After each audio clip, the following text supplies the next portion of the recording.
My mind is always on hormone replacement and metabolic health, and let's make everybody feel better, fix their underlying problems. Seeing people who are admitted to the hospital, testosterone happens to be on their medication list. Just hearing kind of comments like, oh, well, why are they on testosterone? Probably because they were feeling awful and they had brain fog. They may be on it and they probably feel a lot better.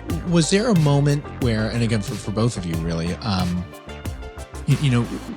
you're, okay, so you spend, let's just call it, the better part of 10 plus years learning all the stuff you've learned, being in the hospitals, doing all that hard work, getting inundated by the typical messaging in conventional medicine.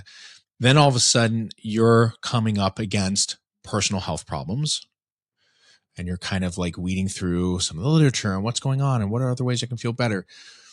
You come into the HRT stuff and whatever.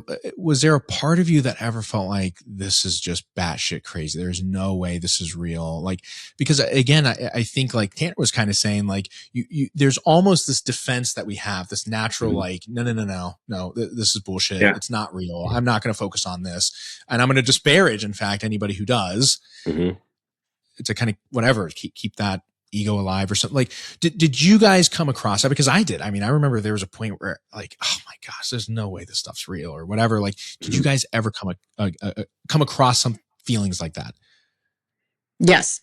I mean, I would say that we're still navigating it as hospital providers. You know, when I'm not at work at the hospital, I feel like my mind is always on hormone replacement and metabolic health, and let's make everybody feel better and fix their underlying problems. And then there is absolutely, especially I feel like with hospital medicine, just still very guideline based and very, by the book and mitigating risk. Just always mitigating risk. Well, and even just like seeing people who are admitted to the hospital for very something random, but testosterone happens to be on their medication list, and sometimes even just like, oh, well, why are they on testosterone? Just hearing kind of comments like that, and I'm like, oh, well, probably because they were feeling awful and they had brain fog and they were, and you know what I mean? Like, and I can go through all that stuff, and I 100% can see it now. And definitely still just kind of, going through patients with other providers and trying to say, oh, well, just because their testosterone maybe wasn't 299, they may be on it and they probably feel a lot better. Right. And so. I love that you mentioned that, Kelly, because it's funny. This was a little over almost 2 years ago now, but anyways, long story short, my dad had a stroke. He'd been on TRT for, 5 years at the time or something like that.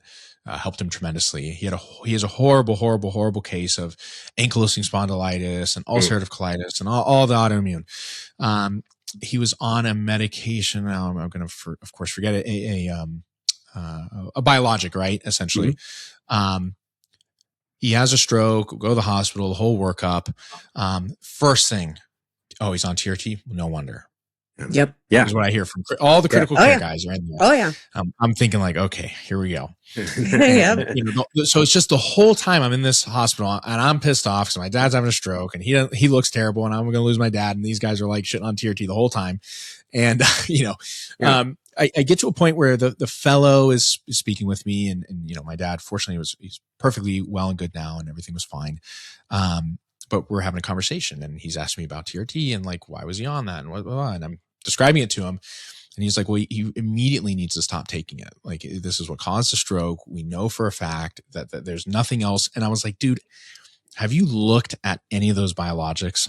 Like, right. Have you looked at the side effects and the adverse reactions and the black box warning that says like, it's basically like an 80% chance this guy's going to have a stroke if they take this medicine?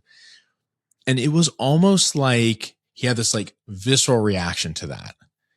Like, how dare you, first of all, question me? Didn't you know I went to Johns Hopkins and blah, blah, blah, blah, blah. And it became this huge thing. And we kind of get into a little bit of a tiff. My wife's like looking at me like, please stop talking out to this guy. But anyways, we end up having a really good conversation. And the next day he comes back and he apologized, which was really sweet. And like, he was a really nice guy and clearly saved my dad's life. And he was like, I'll tell you, man, like, I don't know anything about TRT. All I know is that what I was told is if you take that stuff, you're going to die of a clot or a heart attack or a stroke. Yep. And that's all I know. Like literally, that's all I know. Yeah.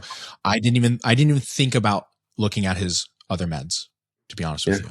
And I looked at that biologic med that he was taking, and you're exactly right that the risk of stroke is unbelievably high for that medicine. And we're in fact going to tell him to stop taking it. Yeah. But it's that kind of stuff that, again, I think the unfortunate part is like we're constantly trying to like one up each other somehow. Yeah. And it's like, I think, yeah. Sorry, I didn't mean to interrupt, but I think the culture of medicine is changing in that regard, though.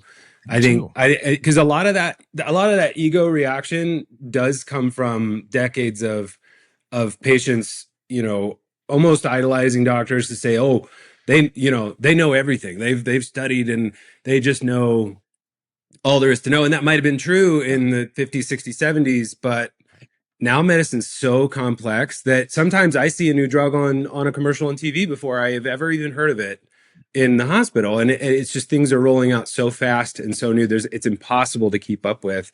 And so I think the pressure, at least there's more of an acceptance from the patient culture of they almost want a doc that's willing to say, I don't know, but let's look at it together. Right. I mean, I'll help translate things for you and we can look at this together. And it's hard for a lot of docs to come out of that because the training hasn't really changed too much. The training's still 10 years, 12 years, whatever. And, and there are all these social pressures and things and practicing defensive medicine, we get real defensive because we don't want anybody to sue us or anything. We don't want to make mistakes because we're not allowed to make any mistakes ever. And so that's where a lot of that culture comes from. But I do think it's changing. And I do think people are seeking out doctors that are willing to be like, I don't know anything about that, but let's look at it and let's see if it works. And there might be a risk here and there, a risk of this, a risk of that. But if it's a risk you're willing to, if you're okay with that, and if it changes your life and you feel better, I mean, I'm okay living with, an additional risk of this, that, or the other if I get to feel this way, Right. And so, and usually you're talking about relative risk too, which is, a whole trick of the brain that people use. And so it's, yeah. Well, I agree with you guys a lot. I mean, really, the fellow I'm talking about, this guy's like, we're like the same age, right? There definitely is this change generationally speaking, because you got to think these guys are being taught by those hard asses who are in their 60s who are like, my preceptors were the hardest people alive and they just shit on me all day long. And now I'm going to do the same thing to you. Yep. It's just changed a lot, which is great. It's definitely more, open-minded, if that's the word to use. But I think people are just recognizing like, dude, patients are going to Google, they're going to chat GPT. Like there is no way you're going to know or be able to memorize everything compared to chat GPT. It's not worth it. You don't have to. That's not the point.